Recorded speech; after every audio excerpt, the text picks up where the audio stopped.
Anyone who believes in indefinite growth on a physically finite planet is either mad or an economist. We don't want to focus politics on a notion that involves the rejection of principles around which a large majority of our fellow citizens organize their lives. We are not as endlessly manipulable and as predictable as you would think.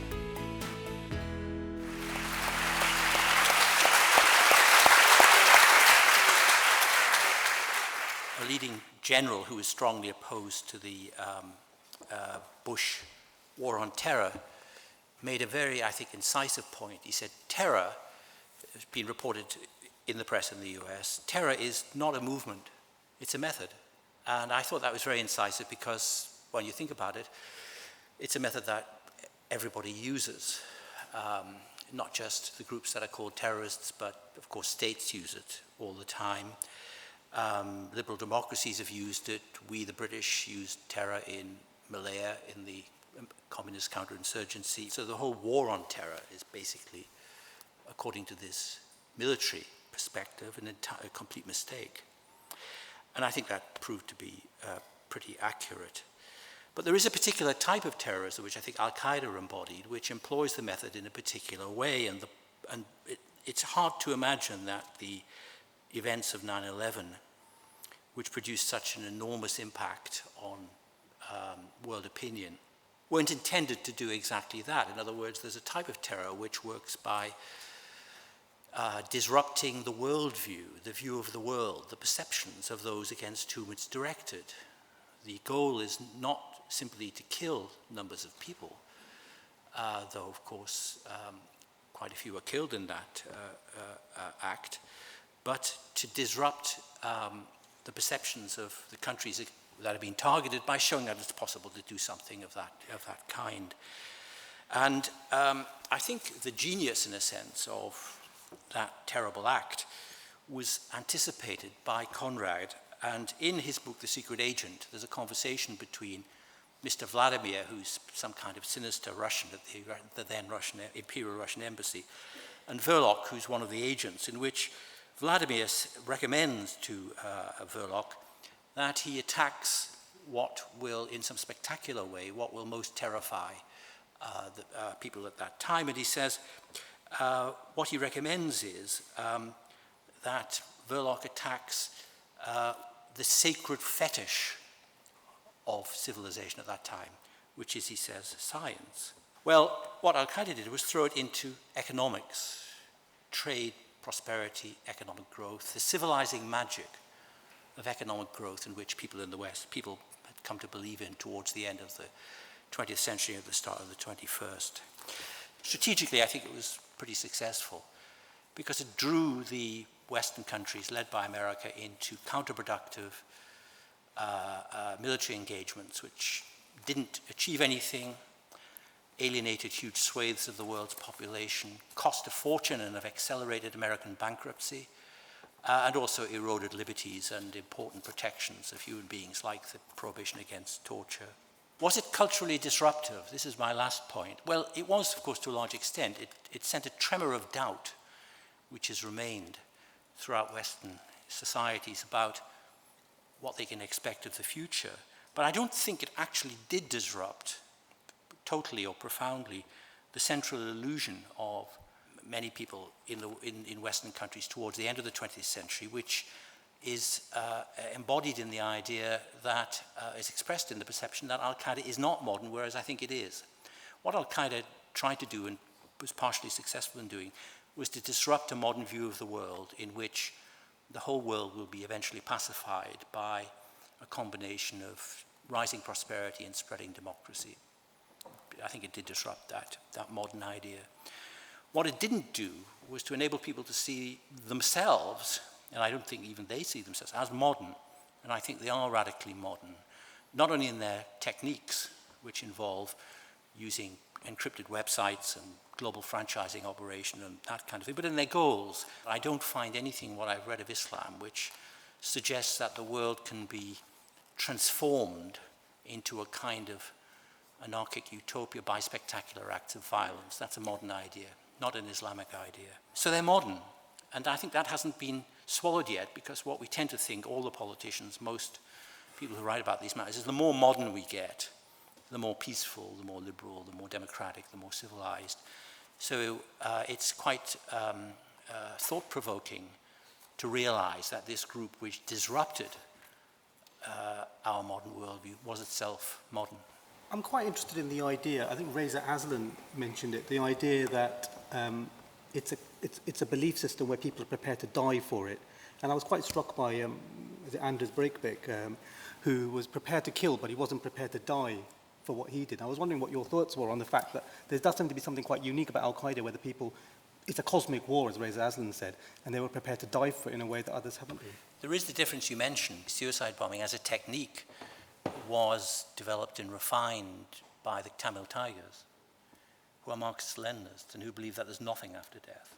So they're prepared to die for it because suicide bombing as a technique involves the death of the perpetrator. So if you see Al-Qaeda as a sort of a huge, kind of an enormous act of suicide bombing, then I think they belong in that tradition. If you go back to the interwar period, quite a lot of the Nazis and some of the fascists in other countries were prepared to die. There was the famous slogan of the Spanish fascists, "Long live death." They wanted to die.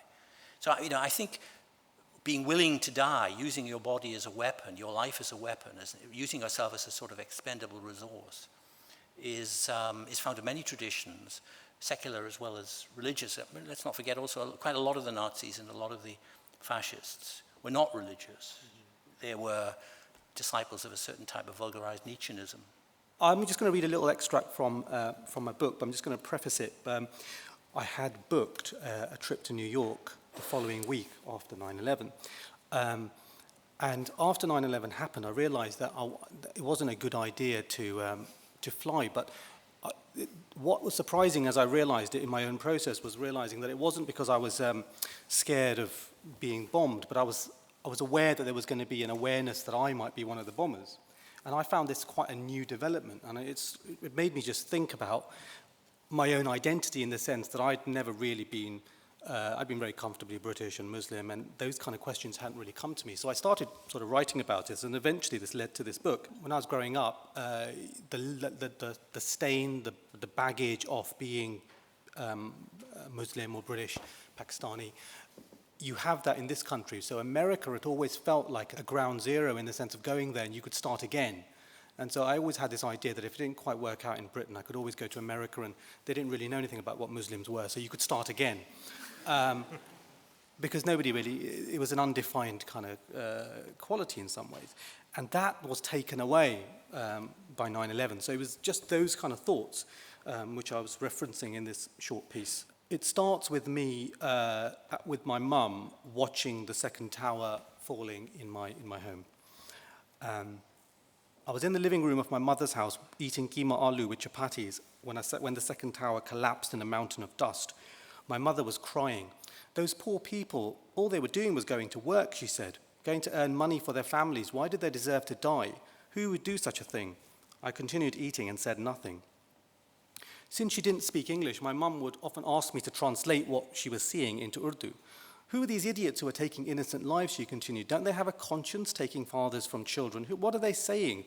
Don't they know who did this yet? I looked up from my food and said, they're saying it was Muslims. Osama bin Laden changed my life. For the first 30 years of my life, I've been running away from my religion. But on 9/11, my religion caught up with me. There wasn't really anywhere left to hide. A few days after the attacks, I was having a drink with my friend Amalak in the Luton Town Centre. You realize what this means, don't you? My friend said. It means that America isn't ours anymore. I said nothing, but I understood. You and me, we'd always thought, fuck this country. If Britain doesn't want us, there was always America. Not anymore, mate. Now we're going to have to do what you can in this country. Because you know, the second you try and land at JFK, they're going to haul your ass into jail. And they're not going to bother with questions. We're fucked. You know, I'm supposed to be going to New York next week, don't you? I'd booked a short holiday, a treat for having worked through the summer without a break. You're not seriously thinking of going? I am. Mate, don't go on that bloody flight. Are you daft? Cancel the flight. They're not even going to let you on the plane looking like you. It's hard enough walking through the Arndale without being frisked. It was a year after the 11th of September that I felt confident enough to visit the United States. Bruce Springsteen had reunited the E Street Band and released an album called The Rising, which was seen as his response to 9/11. When it was announced that Springsteen, the E Street Band, would be playing in New Jersey, I knew I had to go.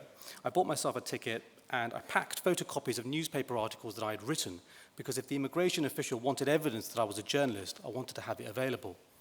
In the line at JFK, I sucked hard on a mint and tried to remember to breathe deeply and look relaxed. I hadn't done anything wrong. I told myself there was no reason to be anxious, but I could still feel my heart pounding. I was approached by an immigration officer. He was a large man with a ruddy face and a furry moustache. "Passport," he said. "What's the purpose of your visit?" he asked. It was interesting how immigration officials could ask the same questions to different people and apply varying levels of menace. If you were a pretty young girl, the same question would be asked, but there was a sense that it was a formality. But when it was directed at me, as if it was as if I was in a court of law, fighting to stay out of the electric chair. "I'm here to see Bruce Springsteen," I told him. The man stopped what he was doing and looked up at me. "You're here to see Bruce? You've come all the way from England to see Bruce?" "Yeah, it's not the first time either," I said. "I'm a hardcore fan. I saw him in Barcelona when the tour started." "Hey, Danny, this fella, he's seeing Bruce at the Meadowlands," said the man, talking to his friend on the other booth. "No kidding. That's great, man. Bruce is the best. Real working class hero, you know." "Yeah, I've met him, actually. He's a really nice guy." "You've met him?" The paperwork was completed instantly. "Well, let me tell you, my friend, there is no better reason to come to the United States than to see Bruce Springsteen. You take your passport and have a great gig, you hear?" The biggest lie I told when I was growing up was that there was only one way to be a Muslim, and that way was to be obedient, differential, and unquestioning.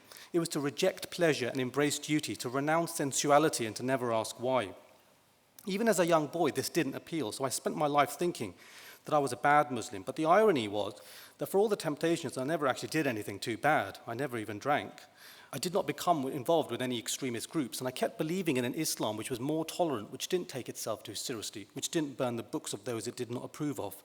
I wanted to be a Muslim like Philip Roth was a Jew or Bruce Springsteen was a Catholic. When I was young, that didn't seem possible, so I ran away from my religion. But on 9/11, it caught up with me. I'm absolutely unqualified to ask this question, but my own perception is that in New York in particular, actually, anti-Muslim feeling, in particular in the United States, has been remarkably muted, possibly with the exception of the contentious debate about the siting of a mosque close to Ground Zero. But in general terms, there's been a relatively high level of tolerance. I mean, I've gone back quite a lot. I mean, I think the interesting thing is in the same way that, you can't define America by the actions of its government. You can't judge America by the actions of the people who work at the airport. But in a sense, the airports become kind of the first place where you initially get your impressions from, and they can sort of set the mood in terms of later of how you feel. But then New York is an amalgam of many, many nations. But it's when you first go in, and that's that certain message that you immediately get, which can put a lot of people off, and it still does. The whole tragedy of 9/11 began well before that date, as well as being, if you like, made iconic and globally televised on that date. On the 7th of September, 2 days before 9/11, the literary editor of The Independent, Boyd Tonkin, published an article on Salman Rushdie, abhorring the venomous response to his much maligned novel, Fury, a book which it turns out was oddly prophetic in the way it signaled the terror of the times about to come. The whole world was burning, says his hero, on a shorter fuse. There was a knife twisting in every gut, a scourge for every back. We were all grievously provoked. Explosions were heard on every side. Human life was now lived in the moment before the fury, when the anger grew, or the moment during, or in the ruined aftermath of a great violence, when the fury ebbed and chaos abated, until the tide began once again to turn. Craters in cities and deserts and nations in the heart had become commonplace. People snarled and cowered in the rubble of their own misdeeds. I think fury became an emotion. It became permissible to express, not only in private or at home when you wake up feeling grungy, but in the public sphere, and certainly in that burgeoning liminal sphere of the World Wide Web. Religion, both the fury it awoke in people who didn't want it there, and the fury it awoke in those who practiced and believed when they felt offended, became a key part of political discourse. Politicized religion was now an everyday part of public life. And despite what one might have thought was its strength, because it had God, after all, at its helm, religion seemed to feel insulted and offended at every turn. Cartoons, plays, books were deemed insulting, provoked riots and deaths. Islam was under assault not only in the West, but also felt strengthened by the attack on the Twin Towers. And that provoked Muslim leaders here, not Muslim leaders that many of us approved of, and not many that Muslim writers approved of, but leaders like Iqbal Sakrani, led by the Muslim Council, a lobbying umbrella group which claimed to represent some 200 Muslim grassroots organizations, stepped up their campaign for protections of their faith, the very same protections that they felt blacks and Jews had under the Racial Hatred Act.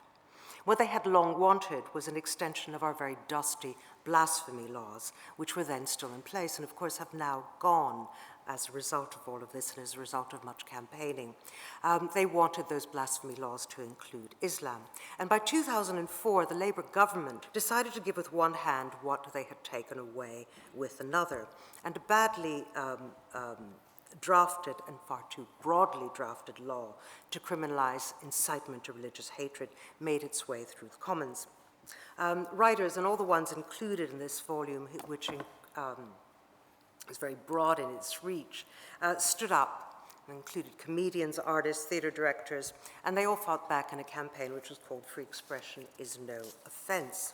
For the first time in the British statute books, we actually now have, and I think many of you may not know this, a firm commitment, not only in the Human Rights Act that comes from that other place, Europe, but in our own statute books, a protection of free expression, a free speech amendment which is extremely strong and provides a rigorous defense of irreverence, of satire, of heated debate, and of the imagination, and clearly separates out incitement to violence, in other words, to harm of the person, from any irreverence or discussion of something that people might call offensive when talking about religion. So, did 9/11 damage free expression, and has it recovered, is one of the questions I was asked. And I would say that the furies attending 9/11 and its aftermath have made many more cautious, more wary of causing offense. They've also put religious leaders, often self-styled, into the public arena in a far more prominent way. They get more airtime, even if they're representing only 10 people. But at the same time, and opposed to that, I think the last decade has also made many of us far more aware of the importance of upholding the value of free expression. Religious political authorities, and that includes fundamentalists of all faiths, are ever quick to stamp out disagreement and label it defamation or blasphemy. And I have to say that I'd rather not live under Ayatollahs, whether they're called Sarah Palin or Khomeini. And if the Arab Spring bears fruit, it's quite clear that we won't have to, and many of the others who object to it won't either. You talk about religion moving into the public sphere and a politicized religion. Why do you think that became the dominant strain of Islam, both post-Rushdie and post-9/11? I think it's because the more orthodox, or also the more fundamentalist parts of the Muslim, very different and varying communities, both here and around the world, actually took it over in some way. I mean, it was quite clear that bin Laden stood for a kind of purity within Islam, which certainly many of my Muslim friends don't adhere to, nor do they adhere to the jihadist wing of that. But purity is always something which is very attractive and can be very noisy in the public sphere. Many people were in some way radicalized by the war on terror in a religious way, but also because suddenly our own government decided that religion had to have a kind of pride of place in being protected, where, many other, writers weren't protected. I don't know what, supermarkets weren't protected except by money. But you know what I mean? They actually chose that, and people were lobbying for it because they felt that their religion was an identity. And it didn't used to be the case that religion was an identity. It used to be that, if you like, race was an identity. Yeah. But somehow the focus of things moved into there. And because religions have, on the whole, been rather intolerant in their more orthodox vein of writing and debate, I think it was quite clear that, this had to be fought. And if it had gone onto the statute books, I can promise you that a great many books, like The Reluctant Fundamentalist, a great many of the very good post-9/11 books, would have actually been taken to court. 10 years afterwards, as we approach this anniversary, I want to talk about our reaction to 9/11 itself, our political, security, military reaction, or what I would call an overreaction. Because I think the real story of 9/11 are not the attacks themselves. I think the real story of 9/11, as historians will judge it, is our reaction, our overreaction to those attacks. Because I think it was our response, our excessive, over-the-top response, which allowed bin Laden a victory which he probably never dreamt of, on a scale he could never have imagined. What changed our life, our way of life, our culture, our country, our economy? Was it the attack of 9/11, or was it our response to it? No one's saying there shouldn't have been a response. Of course there should have been a response. It was a crime against humanity. 3,000 innocent people were murdered live on television.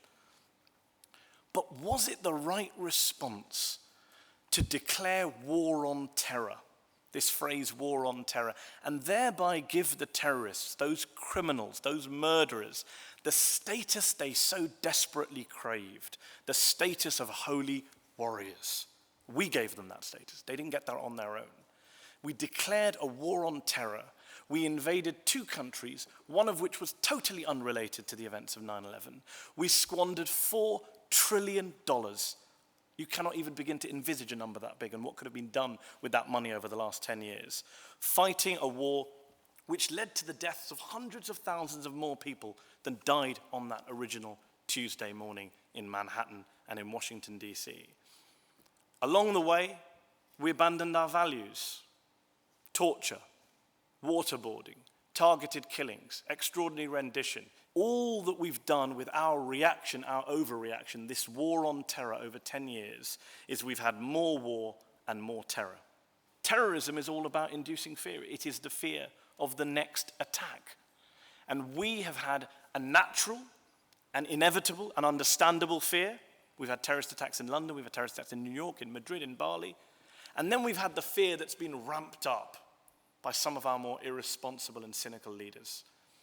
And so you have this false sense of insecurity, to quote John Weller, where we think we're going to die, we think we're going to be attacked, we think planes are unsafe. And yet, we have very few leaders and politicians who in the last 10 years have treated us like adults rather than like children, who haven't scared the bejesus out of us.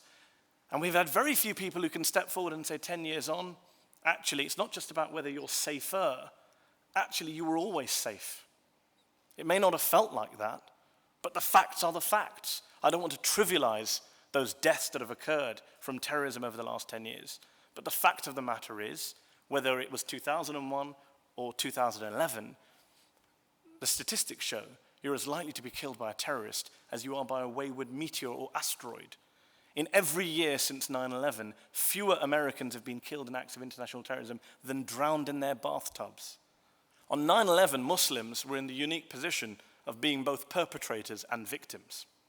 We were perpetrators in the sense that those 19 men were part of a Muslim terrorist group, Al-Qaeda, based in a Muslim part of the world. But Muslims were also the victims of 9/11. I don't just mean that in a literal sense, that Muslims died on September the 11th. Last year I interviewed the mother of a Muslim New York paramedic who was on his way to work and rushed to Lower Manhattan. When he saw the smoke, never came back.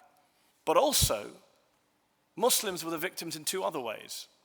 One is that the majority of the world's victims of international terrorism, of Al-Qaeda-inspired terrorism, are Muslims. That is the great tragedy of the Islamic world today. And the second point here in the West is that Muslims have been the victim of being this other, this minority within this 5th column, this enemy that could strike at us at any time. You could be a bomber, I could be a bomber if we get on a plane. And we have a bunch of people, and it's not just the Herman Cains and the Michelle Bachmans of the United States, but you look here in the UK, we have a media which has used and abused the memory of 9/11 to say things about Muslims that you could not say about any other minority group today. And you have a level of Islamophobia today that I don't think non-Muslims have quite yet caught on to, have not quite yet recognized. If anything, this 10th anniversary should be used to call time on the whole terrorism industry which has emerged from those attacks. And I've said this in print, I've said this before, I'll say it again. The only way to defeat terrorism is to refuse to be terrorized. Well, you were talking about the overreaction, but it wasn't by accident, was it, in a sense? I mean, if you think about the Naomi Klein's shock doctrine idea, in a sense it sounds to me, especially for the States, that there was an ideological imperative there anyway, and in some ways 9/11 was quite useful to bring some of the things that they wanted anyway. Clearly, the American public were not going to sit back and have politicians who do nothing. And I have this conversation with Americans all the time about even liberal, lefty Americans say, look, we had to go into Afghanistan. We had to take action. We couldn't sit back and do nothing when we were attacked, when our towers came down. It was the first terrorist attack on US soil ever, the first attack on the US mainland. And of course, there was that intense, and you could argue just a desire for vengeance and retaliation. But as you say, there was also along the way a doctrine, an ideology that said, you know, Condoleezza Rice told Nicholas Leeman of The New Yorker a few months after 9/11 that she had called her team in, the National Security Advisor, and say, how do we, quote, capitalize on this opportunity? We know there have been a raft of books over the years, the Woodwards and all those other books, that we know that the Bushes and the Rumsfelds and co. were waiting to hit back. We know that Rumsfeld and Wolfowitz sat around the table with George Bush and said, well, why don't we attack Iraq? Because it's got more targets than Afghanistan. There's more things to hit. It wasn't about getting justice or trying bin Laden in a court of law. Even the anti-Bush president, Barack Obama, didn't want to try him in a court of law. He had him executed. So it was never about justice in that sense. Yes, I agree with you on that. And we went along with it. And we sadly went along with it. The great $64,000 question is why Tony Blair went along with it to that great extent with the blood price and everything else that came with it. The cultural point, in a way, is the fact that it happened on live TV, as opposed to the 30,000 who've been killed in Pakistan, which doesn't happen on rolling TV, isn't it? So I think the fact that we're having the legacy questions, the impact, is it was the way it was done. It's because it was a media moment as well as everything else. I remember Natasha Walter wrote a piece in The Independent about a month after the bombing of Afghanistan began, and she made a very important point that stuck with me for 10 years, that one of the reasons we went to war is because we saw those images, how could you not be human if you didn't feel anger and vengeance and upset, no matter what your positions on American politics or America is. But we also saw all those documentaries, we read the transcripts, we heard those phone calls, those voicemail messages left for husbands, wives, daughters, parents in Manhattan from people on the planes in those towers.